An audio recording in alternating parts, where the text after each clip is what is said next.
Bueno, primeramente, muchas gracias a todos por venir a esta presentación de este libro. Yo quería compartir con ustedes, más que una presentación, yo estudié física antes de dedicarme a ser escritor. Y ya era escritor cuando me gradué, ¿no? Y sabía que no iba a ejercer la física. Pero al final la mentalidad científica le queda a uno. Y uno siempre sueña, cuando estudia ciencia, querer descubrir algo y poderlo compartir. Me pasé completamente al mundo del arte, al mundo de la escritura, al mundo intelectual, de las humanidades, y me quedé con ganas de descubrir algo y poderlo compartir, pero ahora tengo la oportunidad de compartir con ustedes un descubrimiento, porque yo he descubierto, no es que haya descubierto Emerio Medina, Emerio ya estaba ahí, pero he descubierto una característica que tiene su literatura, que también estaba ahí, pero yo no la conocía, que es la habilidad que tiene para escribir para jóvenes. Todos pensamos, todos nos aproximamos a la obra de Emerio, por lo menos yo me aproximé a la obra de Emerio con una obra más adulta. Emerio tiene una característica que es que escribe frases lapidarias una detrás de otra y te termina una novela, lo cual exige mucho del lector, porque cada frase, cada párrafo de Emerio es como un libro de haiku.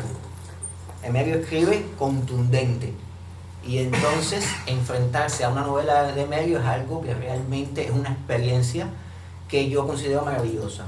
Ahora bien, imagínense ahora eso orientado a un público juvenil.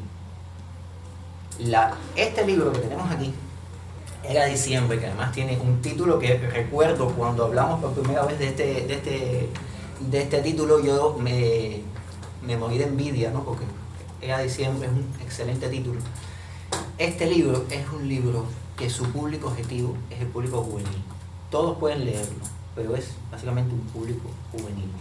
Y es una colección de cuentos, de varios cuentos, tienen muchos cuentos, estoy sin espejuelo, así que no me voy a poner a tomar de abajo. 19 cuentos. Interesante la elección del número, no fueron 20. Eran 20, pero uno se perdió por el camino. Ok, eso era lo que había que dar. Entonces, Era diciembre es una colección de cuentos, en su mayoría fantásticos. Hay cuentos que no son fantásticos, pero en su mayoría son cuentos fantásticos. El fantástico es el mundo natural de los jóvenes. Resalta, no puedo, aunque quisiera, no puedo hablar de todos los cuentos, tampoco puedo leerles algún fragmento. Podría elegir cualquier frase y realmente sería un fragmento digno que vendería el libro, pero creo que no tengo necesidad de promocionar más la obra de Emerio. Simplemente analizaré 3 cuentos que me llamaron la atención. El cuento Un malecón para la ciudad, ¿es un malecón para la ciudad? Un malecón para la ciudad, que es un relato que yo lo considero una distopía, pero una distopía que no es una distopía urbana, es una distopía provinciana.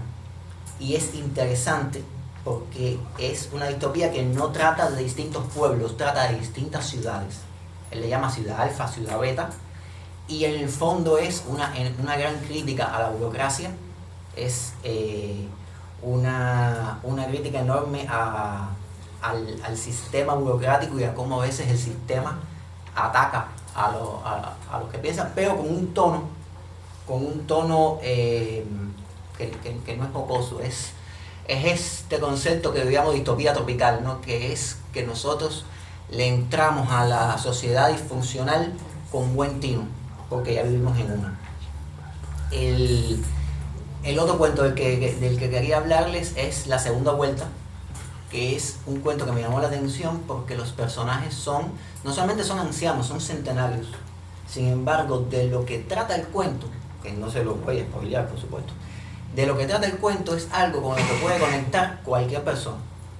Lo mismo un joven que un viejo, cualquiera puede conectar con eso. Es una reflexión filosófica y al mismo tiempo es una especie de leyenda urbana, es una especie de... entra en el territorio de lo fantástico. Emerio tiene la característica de entrar y salir del terreno de lo fantástico con una habilidad única.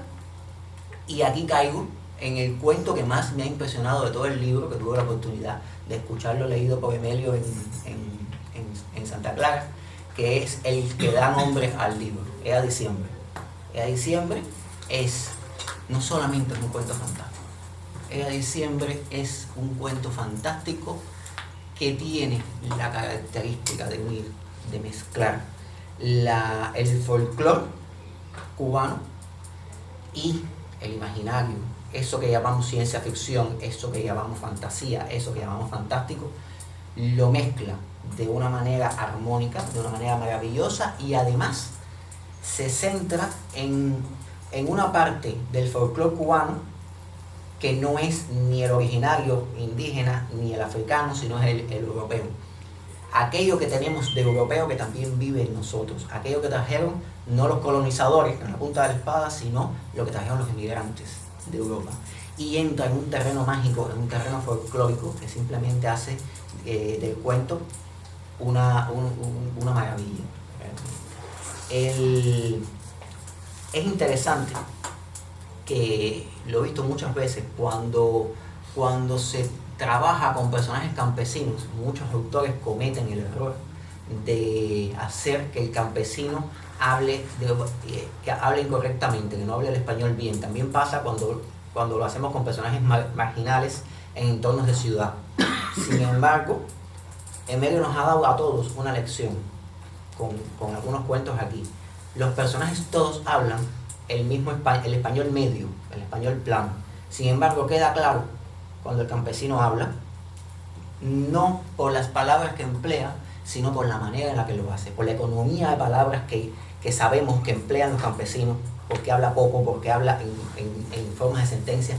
Queda claro, es como me pasó también cuando leía Rufo.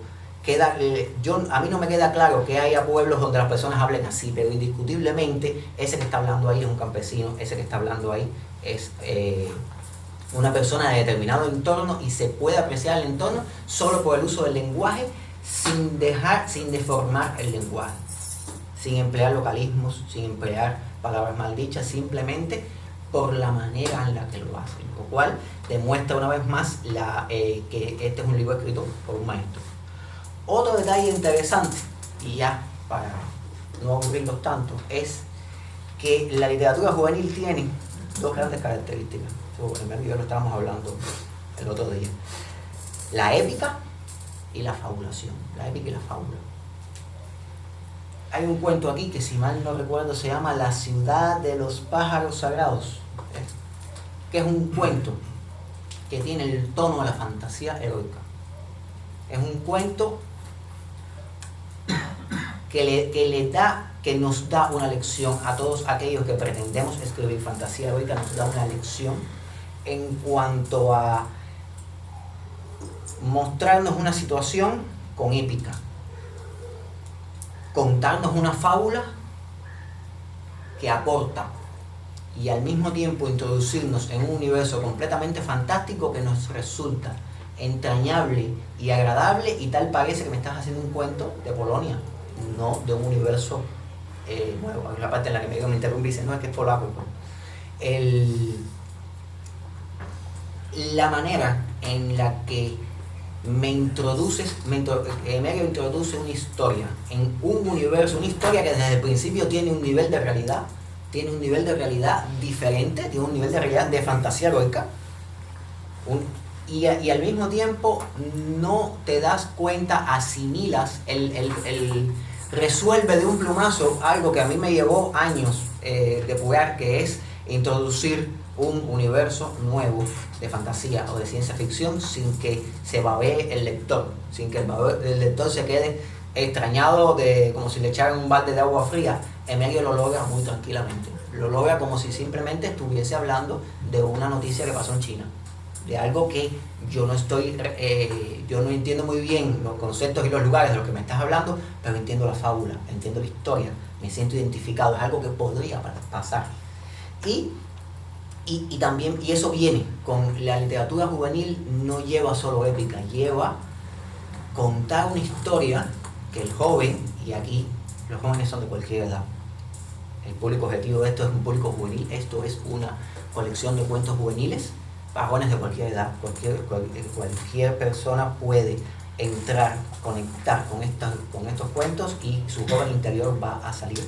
Y es un libro que no subestima al público, es un libro que está pensado para los jóvenes, pero sin subestimarlo, sin ñoñerías, simplemente, bueno, como es Emérico, con frases lapidarias, es una aplanadora de emociones y formal en la materia en la que lo cuenta, y sin embargo conecta con el joven interior, conecta con la épica, conecta con la fabulación juvenil de una manera maravillosa. Lo único que yo lamento de este libro maravilloso, que además la forma en la que está impreso le da un tono orgánico y poco contaminante, que me encanta, lo único que yo lamento de este libro, que sí le puedo decir incluso que es un error, es que no sea de la editorial Gente Nueva.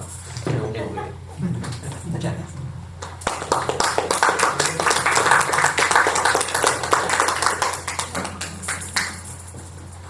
Puede ser. Como tú quieras, puede ser. ¿Sirvió?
Hablo un poco en las presentaciones porque no siempre tengo el público que quisiera, y creo que hoy sí lo tengo. Y además estamos dedicando este espacio a la narrativa juvenil, un capítulo muy especial de la literatura en el mundo, ¿no? En cual por supuesto que también tiene sus características. Y una de las cosas que me han pasado en este empeño de escribir para adolescentes es un cierto desconocimiento un cierto ninguneo sobre esa zona de mi producción literaria. Hace algún tiempo, unos años, en un programa de televisión de cuyo no creo que acordarme, la persona que conducía aquello, pues sencillamente, yo tenía un premio casa, unos premios, ¿no? Entonces la persona condujo el espacio hacia la literatura para adultos, ¿no? Toda vez que tenía un premio casa, toda vez que era conocido como autor de cuentos y novelas para adultos. Y yo hacía un esfuerzo por llamar la atención sobre esta zona, ¿no? Y yo reintroducía el tema, y cada vez que lo hacía ya, pues eso no era importante, eso no hace falta decirlo. Y yo hubiera querido que me escuchara, o sea, que me diera chance para que me diera tiempo, que me diera espacio para hablar, decir lo que yo quería decir. Porque realmente yo soy un autor para adolescentes, no un autor para adultos. O sea, yo he escrito mucho para adultos, pero el mundo en el que yo me desnudo, en el que me encuero, es la narrativa para adolescentes, la novela y el cuento para adolescentes. Ese es el mundo, o sea, el espacio literario que me hace feliz, que me hace realmente ser feliz, que disfruto más, que siento como que me pone más retos y me pone más metas. He escrito menos, por supuesto, porque la literatura, la narrativa para adolescentes es muy difícil. Y te consume mucho tiempo vital, o sea, mucho tiempo del que tú tienes que dedicar a la familia o al trabajo. O sea, el trabajo real. Yo soy ingeniero mecánico, trabajo en una termoeléctrica cuyo director está aquí ahora. Bueno, antiguo director de la termoeléctrica, ahora tiene otras funciones.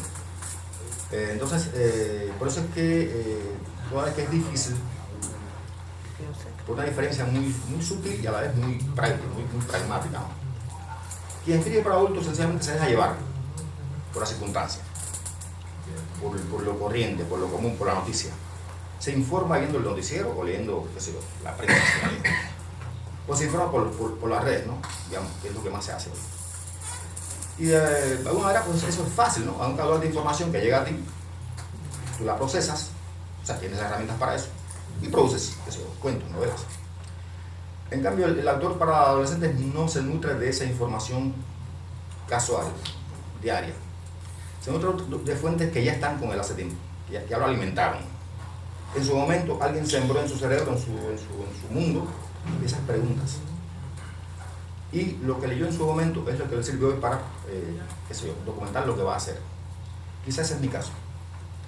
Quizás yo tuve acceso a la lectura muy temprano, muy muchacho, muy jovencito, muy niño todavía, y eso me fue sembrando un grupo de dudas, preocupaciones, preguntas, cosas que me respondiera después, cuando creciera, cuando fuera ya adulto.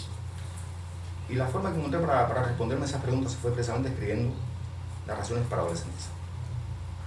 ¿Para quién escribe un autor que escribe, digamos, narrativa para adolescentes?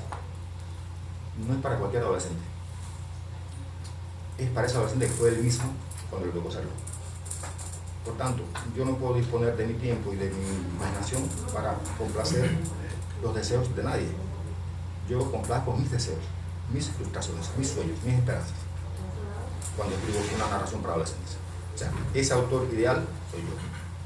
Yo soy mi destinatario, fundamental, cuando escribo para adolescentes. La fórmula puede ser que no le sirva a otra persona, pero me sirve a mí. Y entonces, así me han ido sonando las cosas. Recuerdo que hace unos años en la Casa de las Américas, unos niños de 12 años por ahí. Yo estaba trabajando en una novela que es la que da origen al cuento de la ciudad del Paro Sagrado. La novela se llama Pletia, es una trilogía fantástica. Europa Central, Edad Media Alta, o sea, fin de la esclavitud, principio de la Edad Media. Estuve cerca. Sí, por ahí. Y era la recreación de un mundo que puede existir o no. Un mundo fantástico, pero un mundo que tiene que ver con la historia del hombre, con la formación de una cultura y con la formación de los estados europeos. O sea, yo lo ubico en una zona que puede ser Francia, Alemania, España. Son 3 zonas bien identificadas dentro de la novela. Cada zona con su cultura, con sus nombres bien identificados, con sus armas, con su nomenclatura, digamos, militar. Por supuesto, príncipes, princesas, reyes. Entonces, cuando le comento esto a esos chicos que estaban ahí, que eran unos nerds, eran los hijos de alguien de ahí, la Casa de la América, no recuerdo de quién, no recuerdo de quién era el muchacho. Pero tenía un intelecto que yo envidié, el que yo no tuve a esa edad. Teníamos un alimento espiritual ya en la cabeza que yo no lo tuve. Y me di cuenta de algo, las herramientas hoy son diferentes.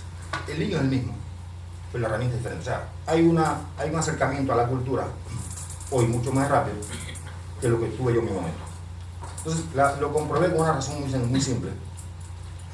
Cuando les comenté la novela me dijeron, no me gusta porque tiene dragones.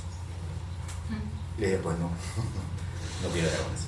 O sea, ya yo avisoraba hace tiempo que la literatura de dragones ya había pasado de moda, ya se fue, ya había que ir creando universos nuevos, ¿no? No renunciar a esas fuentes, a esos mundos, pero evidentemente lo simbólico ya iba cambiando de forma, ¿no? Ya evidentemente la literatura había avanzado, entonces eso me dice algo, uno tiene que irse como que adecuando a los tiempos, uno tiene que ir entendiendo que el mundo va cambiando, que los autores nuevos van proponiendo nuevas cosas, y yo por suerte tengo bastante cercanía a los jóvenes, o sea, a veces soy jurado en varios concursos para jóvenes, y descubro ahí muy buenas cosas, acercamientos que digamos yo no preví, no hace falta preverlos, a mí no me hacían falta, pero sí veo que a la generación nueva sí les hace falta ese tipo de acercamientos. Entonces yo agradezco esa oportunidad, o sea, de estar en un jurado de jóvenes, jurando obras juveniles, porque eso me da esa posibilidad de enterarme de cómo van las cosas. O sea, es como enterarse de algo de forma gratuita, es una cosa que te ponen aparte en el menú. Entonces, eso es interesante. Quizás eso me ha hecho producir alguna literatura con alguna calidad para ese público, muy poca realmente. He escrito 2 novelas y 2 volúmenes de cuentos. Uno de ellos es este. Esta es una compilación de cuentos que comencé a publicar en alrededor del 2006 por ahí. En el primer libro hay un par de cuentos de este libro. Y ahí los fui poniendo en varios sitios, ¿no? Hasta que ahora surgió la idea de los cuentos, ¿no? Con Jorge Cefe, el editor. Escogimos 20 cuentos y en el camino uno de los cuentos concluimos que no se avenía con el concepto del libro, pues sencillamente el cuento no está. La ilustración se la debo a José Antonio Choy, un arquitecto y ilustrador enorme que tiene este país, uno de los mejores arquitectos de Cuba, que además está ilustrando libros, y me las regaló 22 ilustraciones, una para cada texto, y además la portada y la primera página, o sea, una cosa que agradezco. Entonces, les hablo del libro ahora, ya creo que es de hora del libro. El libro tiene 19 narraciones, son básicamente cuentos fantásticos. Fantásticos a la manera en que yo asumo la fantasía. Es algo que también quiero decir aquí. No estás obligado a repetir lo que alguien hace, puedes crear una forma nueva de mirar las cosas. Puedes crear tu propia fantasía, pues la mezcla la pones tú. La mezcla la hace uno mismo, la mezcla uno la hace a partir de componentes que va incorporando, y eso va produciendo un estilo, va produciendo una forma de ver las cosas. Es lo que hay en este libro.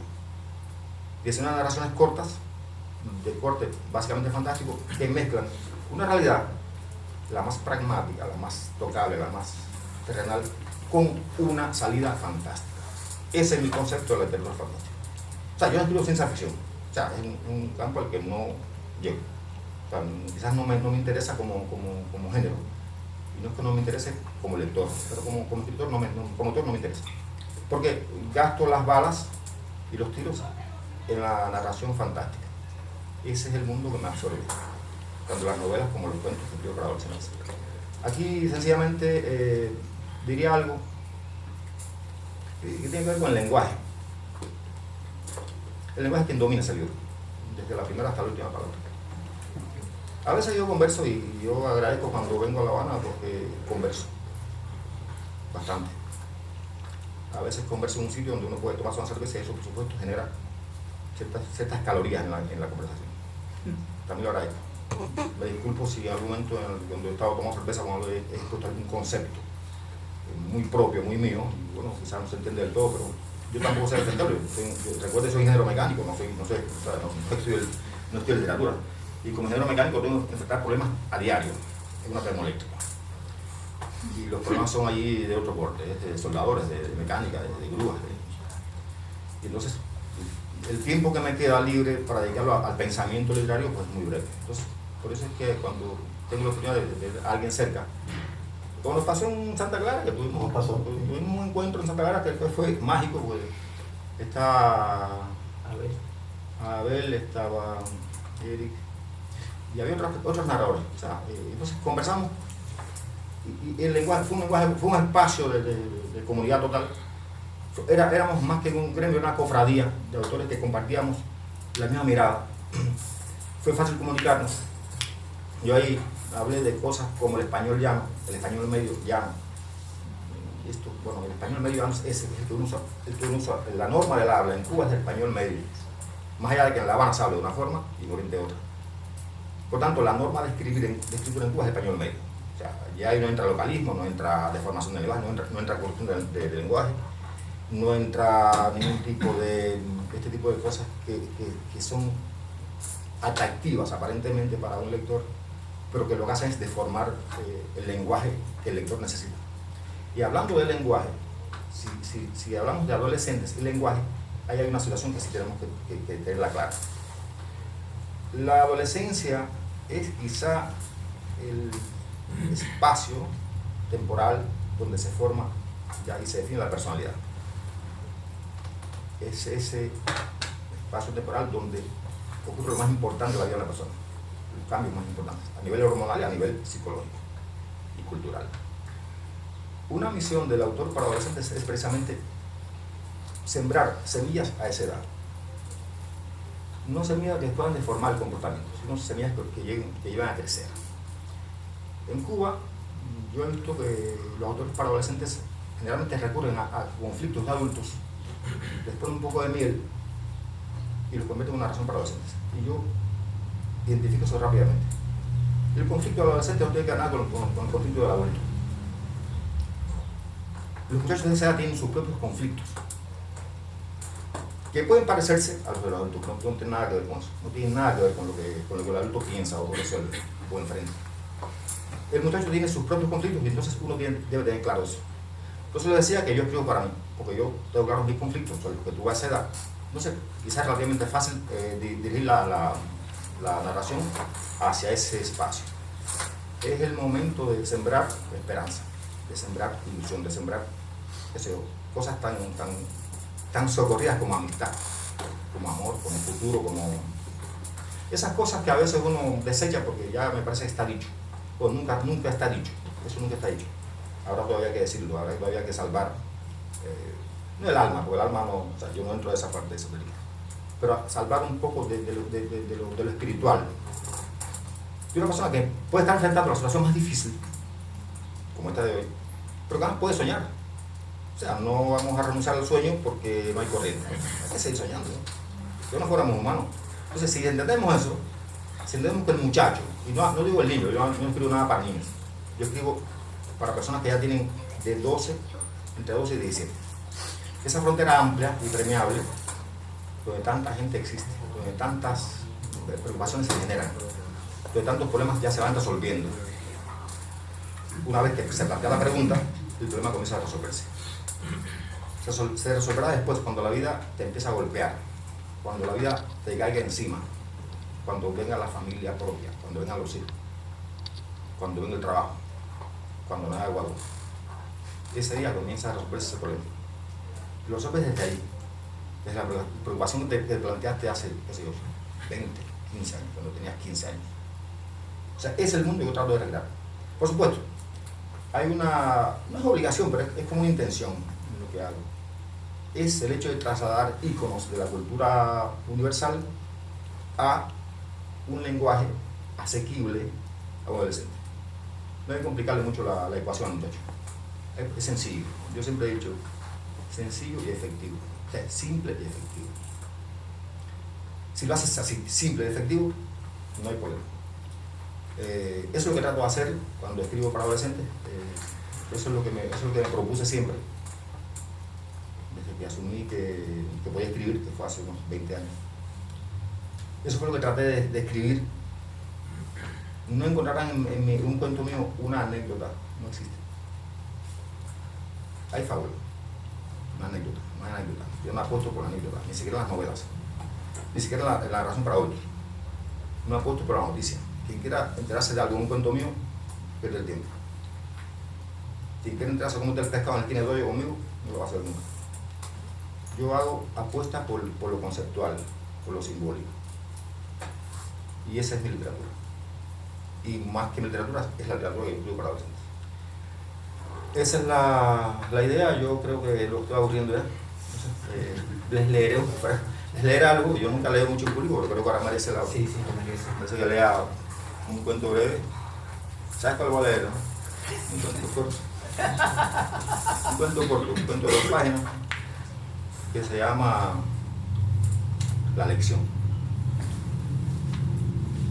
La lección.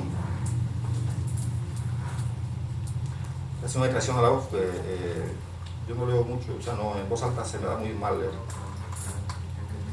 La lección.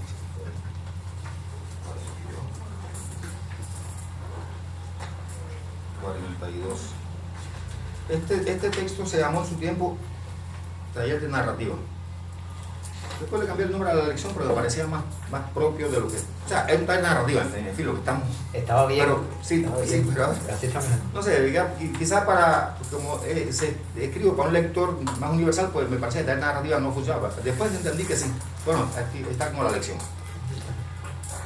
La clase, una clase. Esto es el cuento de una clase. El mocito se entretuvo mirando los molinos por la ventana, mientras el maestro terminaba de leer el largo manuscrito. Pedro, muchacho, dijo el maestro de pronto. Este personaje, Alfonso, ¿no te parece muy flaco? Sí, maestro, verás nada, dijo el maestro con sequedad. Un personaje tan flaco solo va a estorbar en el texto. Ningún lector va a retener en la memoria la figura de ese hombre alto y desgarbado que lleva un bacín por sombrero.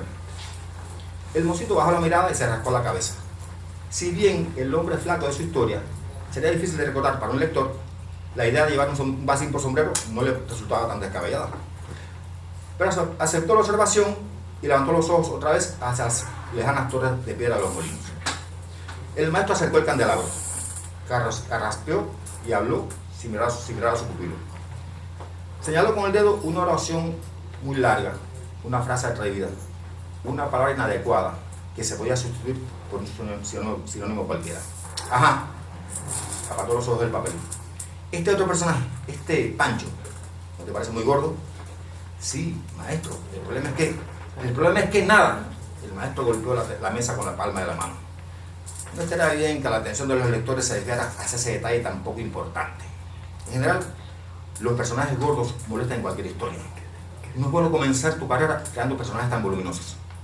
¿Acaso crees que eso estaría bueno para ti? Dime sinceramente, ¿acaso lo crees? El mocito no respondió. Por un momento brevísimo sus labios temblaron. Miró a los ojos del maestro y escondió la cabeza. Creo que me entiendes. Y te lo repito ahora, no sería bueno. Nunca debemos cometer ese tipo de errores.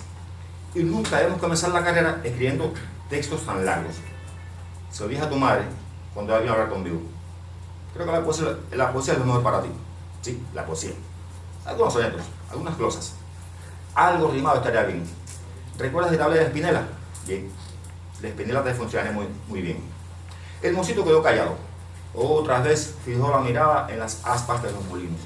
Se movían con lentitud a la distancia, como grandes brazos que el viento se encargara de empujar eternamente. Sí, las aspas giraban en sus torres de piedra como brazos enormes. Por momentos parecían los brazos de un gigante al acecho, y por momentos lo hacían evocar las alas abiertas de terribles monstruos voladores. El maestro terminó de leer y apartó el manuscrito. Carraspeó, cruzó las manos bajo la barbilla, suspiró y movió la cabeza en señal negativa. No has avanzado nada. Todo este tiempo has venido a mi casa por gusto. ¿Sabe tu madre que estás escribiendo este tipo de cosas? ¿Lo sabe? ¿De verdad lo sabe? En general, Pedro, muchacho, ¿cómo se te ocurrió esa historia tan loca? ¿Qué es eso, andar arremetiendo contra los molinos? El mocito secó una lágrima y escondió el rostro entre las manos. Perdóname, don Miguel, yo solo quería... Bien, Pedro, muchacho, estás perdonado, condescendió el maestro. Pero prueba, por favor, con otra cosa. Vuelve el año próximo y tráeme un par de sonetos. O quizás sea mejor que traes las trimas de Espinel. Y déjame este manuscrito por aquí.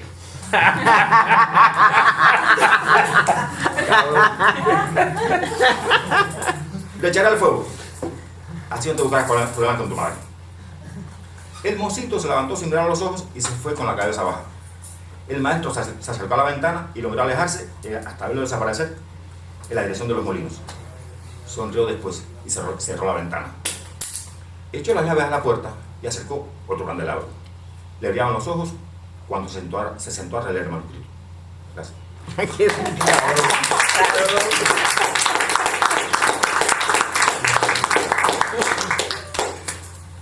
Pues yo terminé. Si tienen alguna pregunta, pueden hacerlo o irnos a otra pieza musical o como ustedes quieran. Ustedes son dueños del espacio ahora. ¿Trajeron libros bastante para vender o es...? Hay libros para vender. No sé si bastantes, ¿no? Pero hay. Pero hay. Ah, bueno. El libro se vende solo. Bueno, yo espero que les guste la propuesta. En algún caso, hace algún tiempo, cuando Daniel Cortázar en el 2023, que me trajo dos cosas, que los occidentales nos amamos la esa. Me trajo dos cosas ese premio. Me trajo una alegría, por supuesto, porque no sabía, un premio importante, ¿sí? Y me trajo, digamos, tres cosas.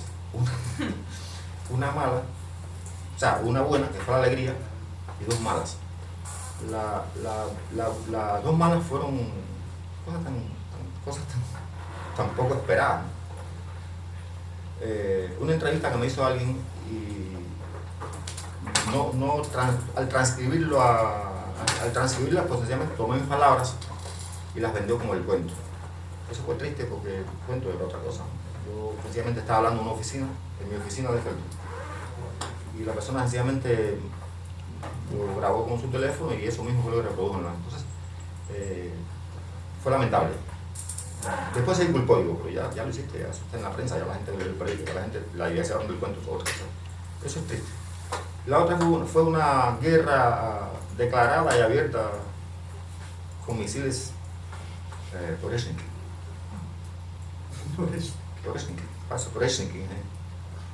Y fue lamentable, no hago la anécdota, porque realmente es triste lo que pasó. ¿No? Creo que hablamos de eso ahorita, el tema de los concursos, las cosas, no pierdo un curso. Yo soy un tipo que bateó para 250, o sea, no para 700. Yo he ganado 3 concursos, he perdido 20, ¿no? Y el que batee para 250 está bien. Esa es la idea, ¿no? Esa es la idea.